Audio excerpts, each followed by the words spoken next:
अनुसार देने का प्रयास करूंगा। बहुत बहुत धन्यवाद।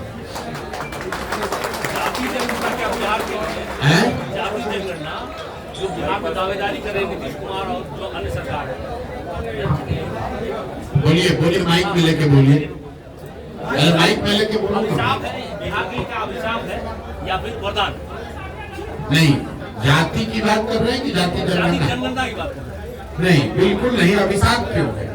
किसी भी, पहली बात कि बिहार में जो काम हुआ जातियों की संख्या को गिनने का, वो जनगणना नहीं है, वो सर्वे है। जनगणना कराने का अधिकार राज्य सरकारों को नहीं है, जनगणना केंद्र का मामला है।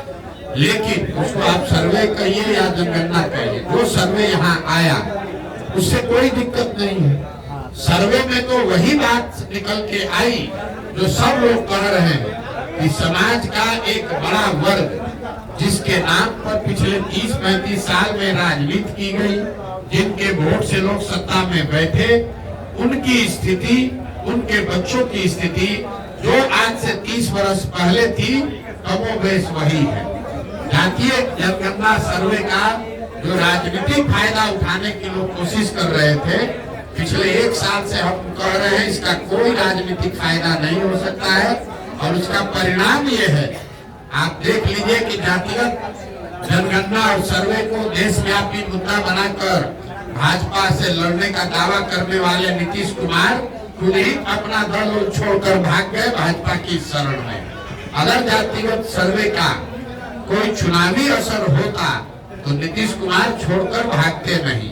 ये सीधा दिखाता है, कोई भी सर्वे, कोई भी जनगणना अगर आप करते हैं, समाज के विभिन्न भागों के वर्गों की स्थिति के बारे में अगर सरकार को उसके बारे में बेहतर जानकारी होती है तो उसमें कोई नुकसान नहीं है।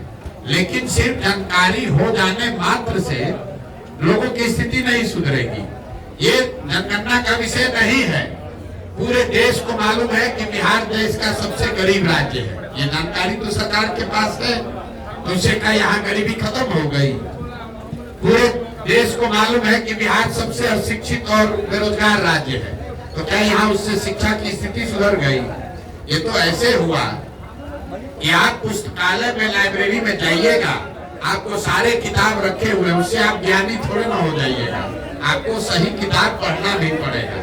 तो जनगणना से जो स्थिति निकल के आई उससे स्पष्ट है कि बिहार में गरीबी, अशिक्षा, भ्रष्टाचार, भुखमरी बहुत बड़े पैमाने पर है। और जिन वर्गों के नाम पर लालू जी, नीतीश जी ने पिछले 30 वर्ष में राज किया, उन वर्गों के लोगों को इसका कोई लाभ नहीं मिला है। ये बात पहले उनके विरोधी कहते थे। जनगणना कराकर नीतीश कुमार, लालू यादव ने वो कीचड़ अपने आप अपने मुंह पर लपेट लिया। ये स्वीकार कर लिया कि जिन वर्गों के प्रतिनिधित्व की, आवाज की, एम्पावरमेंट की बात कर रहे थे, उन वर्गों को पिछले 30-35 साल में कोई लाभ नहीं मिला। ये जो कहा जा रहा है कि सत्ता में जो लोग बैठे हैं, तो भाई ये बताइए कि अगर जो समाज में अति पिछड़ा है, जो वंचित है, जो मुसलमान है, दलित है, महादलित है, अगर उसको लाभ नहीं मिला तो उसके लाभ का हकमारी किसने किया? जो लोग सत्ता में बैठे हैं उन्होंने तो किया। तो सत्ता में 32 साल से बैठा कौन है? लालू और नीतीश। तो अगर हकमारी हुई तो सबसे बड़ी हकमारी लालू और नीतीश ने की है। इनको किसने रोका है? आज अभी सरकार में थे लालू नीतीश, साथ में किसी अल्पसंख्यक को गृह मंत्री बना देते, उप मुख्यमंत्री बना देते। तो जब सरकार बनी तो मुसलमानों के वोट से आरजेडी जो अपनी राजनीति करती है, उन्होंने मुसलमानों को एक भी विभाग नहीं दिया। अभी राज्यसभा में अपना भेजे हैं एमपी, राज्यसभा में किसी मुसलमान को नहीं भेजा। मुसलमानों को भाजपा का डर दिखाकर वोट लिया, लेकिन उनको प्रतिनिधित्व नहीं दी, भागीदारी नहीं दी। तो किसने हकमारी की? भाई प्रशांत किशोर तो है नहीं, कांग्रेस तो वहाँ है नहीं, सत्ता में है आरजेडी, और मुसलमानों ने वोट दिया है आरजेडी को। और उसके बावजूद अगर आरजेडी आपको हक नहीं दे रही है तो आपका हकमारी वही कर रहे हैं। यही हाल नीतीश कुमार ने किया। 15 साल से अति पिछड़ा दलित, महादलित का वोट लिया, लेकिन कितने अति पिछड़ों को कोई विभाग दिया? कितने अति पिछड़ों को सामाजिक राजनीतिक जगह दी, अपने विभाग में अपने मंत्रिमंडल में कितने महादलित को जगह दिया है। आप जरा देख लीजिए, उनके अगल बगल बैठने वाले जो लोग हैं वो किस समाज के लोग हैं, वो कितने अति पिछड़ों को बगल में बैठा है। यहाँ का गृह मंत्रालय, यहाँ का वित्त मंत्रालय, यहाँ का ग्रामीण विकास, जल संसाधन, पथ निर्माण, ग्रामीण कार्य, ये जितने बड़े विभाग हैं इसमें कोई अति पिछड़ा, कोई मुसलमान नहीं है।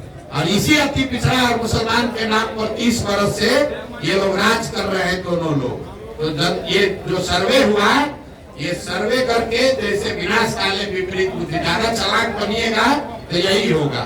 ऊपर वाले ने आप ही के हाथ से ये स्वीकार करा दिया, प्रमाण दे दिया कि जिस 30 साल से मुसलमानों के, अति पिछड़ों के, महादलित के, वंचित के नाम पर आपने वोट किया, उनको आपने कोई हक नहीं दिया। उनकी आर्थिक, सामाजिक, शैक्षणिक स्थिति जैसे 30 साल पहले थी वही आज बनी हुई है। जन स्वराज जो है, क्या जन स्वराज जमीन तैयार कर रही है पद यात्रा के माध्यम से? बिल्कुल होनी चाहिए। मैं पहले भी कह चुका हूँ, जनगणना राष्ट्रीय स्तर पर होनी चाहिए।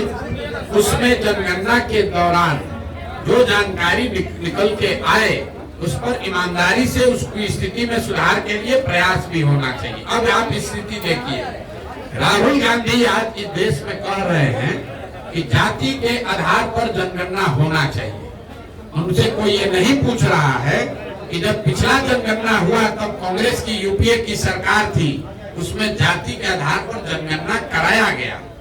कांग्रेस की यूपीए की सरकार ने उस रिपोर्ट को रिलीज नहीं किया।